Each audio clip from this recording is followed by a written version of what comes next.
Bob, how are you doing today? Doing a-okay. Hopefully you can see my screen. We can.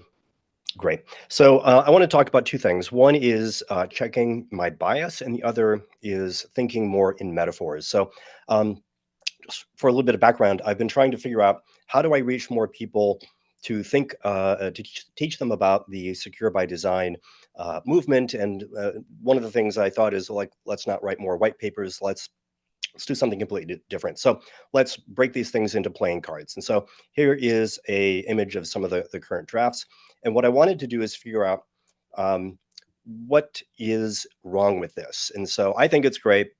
So I loaded everything into a spreadsheet and I uploaded that into ChatGPT. And I asked it for some criticisms. What am I forgetting? And will any of these cards be alienating people? And so gave me some strengths, of course, because it always likes to do that. Some criticisms, the density of the text, inconsistent tone, fine, some redundancy. Okay, what might be missing? This is what really surprised me. What surprised me was it talked a lot about how I highlighted the problems and the myths and the failures, but I didn't highlight the things that are examples of what good looks like. So that was a very interesting point of view. It also said I've neglected to look forward into things like AI, IoT, quantum. Very interesting conversation there. And so I thought that that was super, super helpful. I also talked a little bit about some of the things that are potentially alienated. And I know this because I've had some other conversations with people about some of the terms. So one of the terms is really around this unforgivable term. So there's a paper that MITRE wrote in 2007 called Unforgivable Vulnerabilities. I cite that.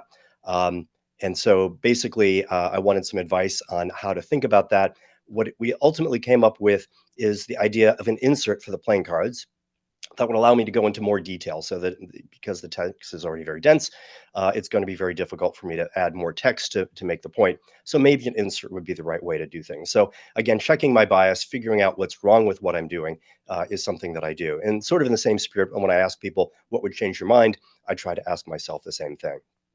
Now, in terms of thinking in metaphors, the thing that I'm exploring here is this idea that we should ask the CNAs to pick up more work for creating high quality CVE records. And so I wanted to know what's wrong with my particular viewpoint. And it came up with some very interesting commentary. I think most of this I would have predicted, but it really zeroed in on some of the areas where smaller organizations would not be able to keep up. And so I thought that was very interesting. That's an area for further exploration. And then I asked it to turn this into a parable. Ultimately came up with something that will probably put you all to sleep. It's just a short story about a lightkeeper trying to make sure that they are building a steady beam of information and creating some actionable knowledge for the sailors. So again, I don't know what I'm going to do with this, if anything, but I think it helps sharpen my own thinking, and so that's why I think thinking in metaphors is very useful. So that's it. Over. I like the ending there where I was picturing it being printed out as like a book for my child who's 8 years old, and it's like, hey, let's get this idea thinking early.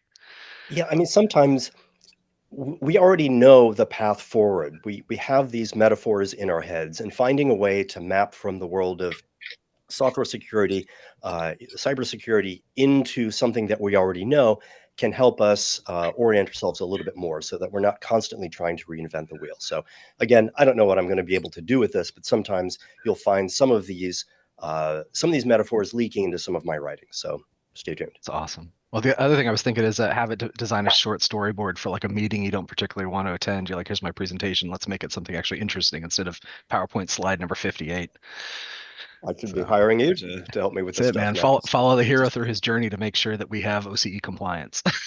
I mean, something like that could actually Yeah. work, I think, in some organizations some of the time. Yeah. Someone wants to know how they can help with your project.